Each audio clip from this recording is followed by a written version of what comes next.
எங்கள் டூக்கு பார்த்தீங்களா அலர்ஜி. இப்போதான் மாத்திரை போட்டிருக்கேன்.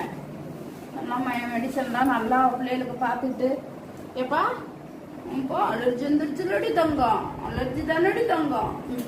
சாமி சொல்லப்பா என்ன செய்யுது சொல்லப்பா. இன்னொரு என் பிள்ளைகளை பார்த்தீங்களா வெயில் தாங்க முடியாம அலர்ஜி. எங்க அஸ்கிக்கெல்லாம் அப்படியே சுத்தமா இங்கெல்லாம் புண்ணா போயிட்டு இப்போ மாத்திரை போட்டோன்னே இங்க பாருங்க அந்த இடம்லாம் முடி முளைக்குது. அஸ்கி கொஞ்சம் அது ஒரு மனசு கொஞ்சம் ஃப்ரீயா இருக்குது. முன்னாடியெல்லாம் அப்படியே ஒரு மாதிரி அது மூஞ்சிலே கஷ்டம் தெரிஞ்சிச்சு. இப்படித்தானே இருக்குங்க வெளியில இருக்கிறது, யாரும் இல்லாததெல்லாம் வெளியில தானே நம்ம வளர்க்கறதுனால நம்ம பாக்குறோம். வளர்க்காதது தெருவில் நிக்கிறதெல்லாம் எவ்வளவு கஷ்டப்படுதுன்னா ரொம்ப. இந்த பையில பாருங்க எப்படி முடியலாம இருக்குன்னா இப்பதான் கொஞ்சம் கொஞ்சமா முளைச்சிட்டு இருக்கு.